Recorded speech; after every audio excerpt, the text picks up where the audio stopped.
Hey, what's up everyone? Today we're going to talk about and explore the shoulder blades and the ribs and the relationship between them. Something that you'll be able to use again and again and again. So let's get right into it. Okay, so all you need is a little bit of space on the wall, and just talk for a second about the basic idea here, which is that you have two shoulder blades on your back, on the back of your chest, and they can kind of slide around like this. And your chest can turn, and what's happening here is I'm turning my chest, but of course my shoulder blades are sitting on top of the back of my chest, and they're moving along with it. But then if I do something like this, reaching with one arm, reaching with the other arm, you can try this movement, and maybe you can feel that this changes the distance between the shoulder blades and the spine in the middle.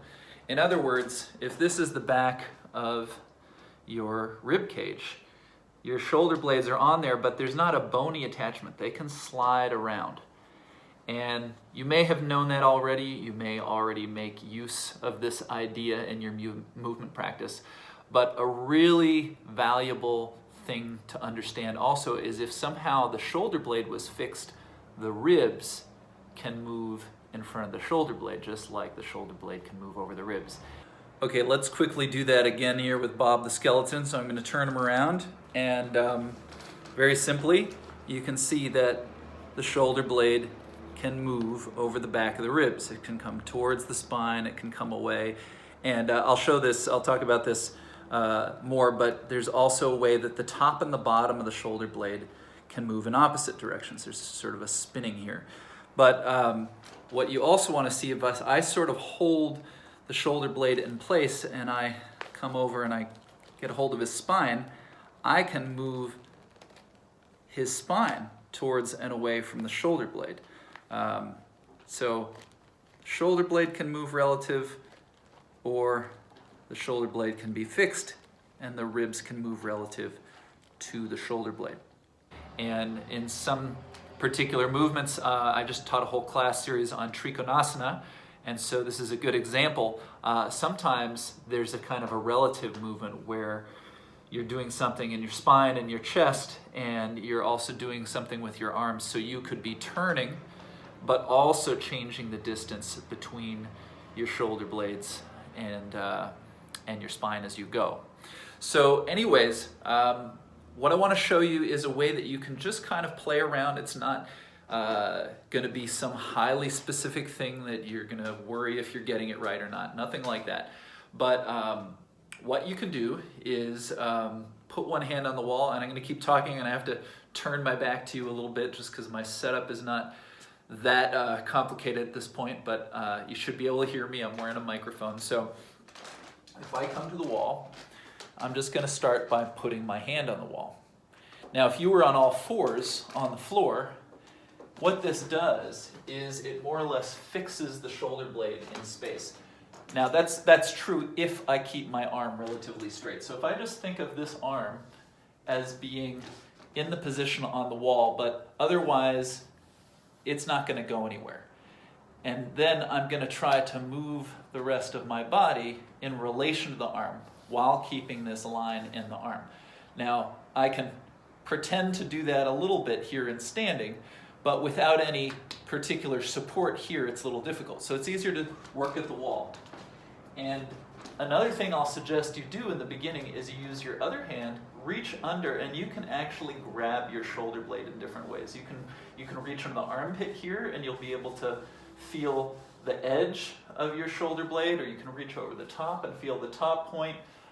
You can even, the way I'm doing it here is if you put your thumb, you can find your collarbone, which connects from your shoulder blade to the top of your breastbone here. Anyways, but if you hold your shoulder blade, now you have a feedback mechanism.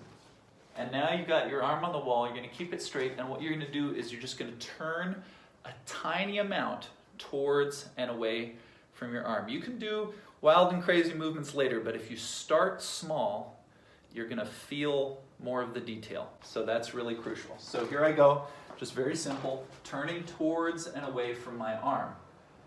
But I'm going to keep the arm straight, and I'm going to, as best I can, not change the arm between the hand all the way to the shoulder.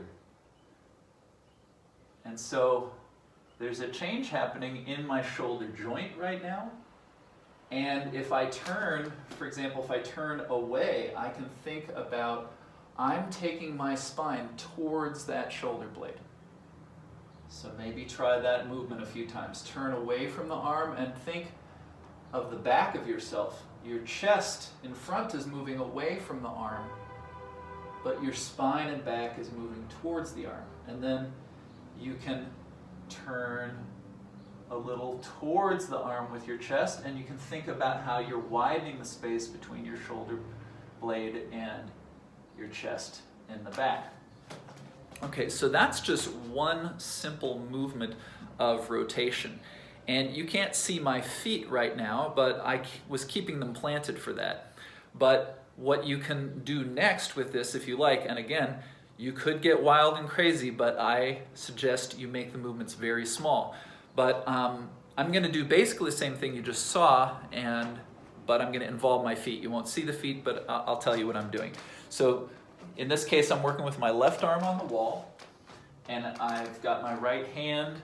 And like I said, there's a number of ways to feel the shoulder blade, and it's interesting to play with different ones. Maybe I'll bring it underneath now, and I've actually got my thumb kind of tucked in my armpit. I can feel the side of the shoulder blade that's facing the wall a little bit, and my fingers on the back can feel the back side of the shoulder blade.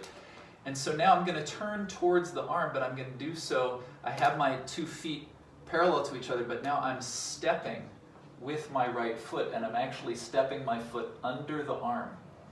And so you can see I turned further because now my pelvis is turning as well. And then, so I'll do that a few times. And another thing that I can do here is, even if I just keep the same movement, I can think about many different places. So it's actually pretty interesting what's happening in my left hip right now, my left hip joint. And in a similar way, my left foot, because it just stays planted on the floor, I'm moving around my left hip joint, and I'm moving around my left shoulder joint. Except in the case of my shoulder, the shoulder blade, I can also move towards and away from the shoulder blade. The shoulder blade is not fixed to me in the same way that the arm is fixed into the shoulder joint. Okay, so now I'm going to step with my left foot as I turn away. And again, you'll see I'm able to take a larger, I go further in space as I step. I could step the left foot in front of me. I could step the left foot behind me. Now when I step the left foot behind me, it starts to change other things.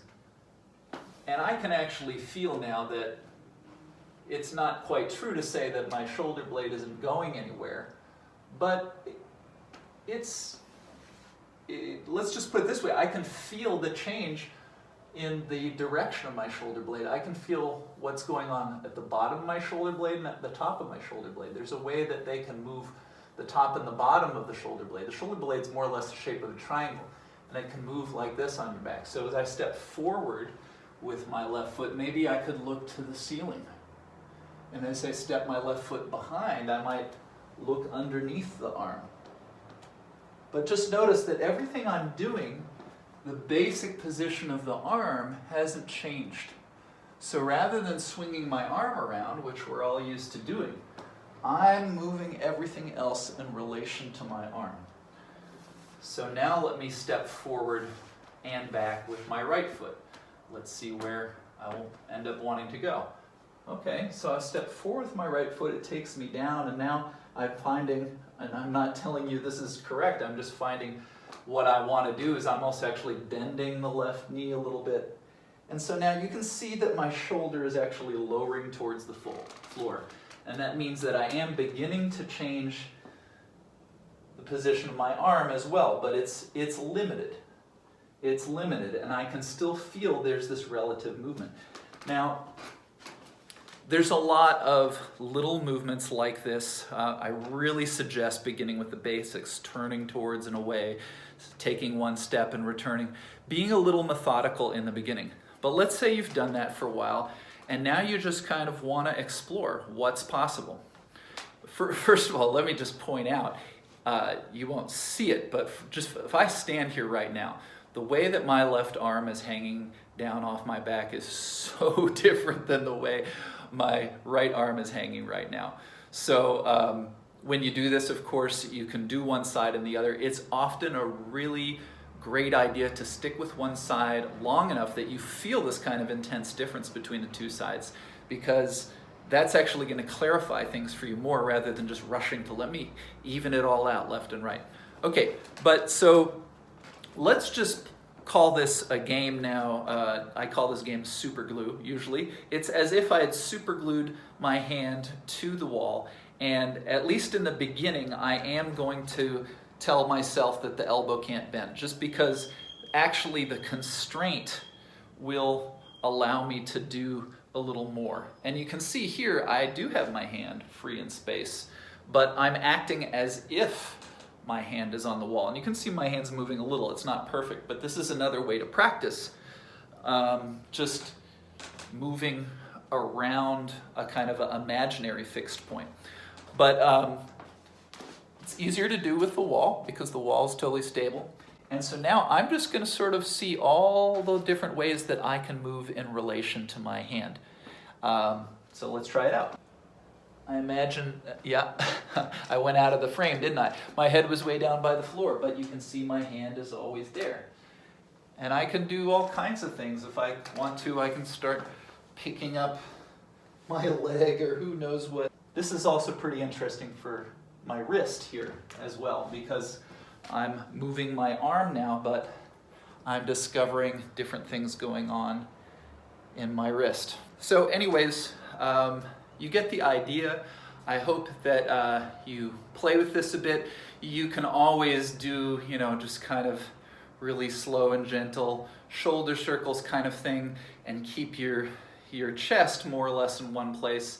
I'm not so into the idea of let's isolate and make sure only one thing moves, but just so you can have the opposite experience of the shoulder blade moves a little over the back. But the thing is, most of us do this kind of thing, and we do it in a kind of a sloppy way, and we just repeat our habits, and I don't know that it's that useful to just do a bunch of shoulder circles.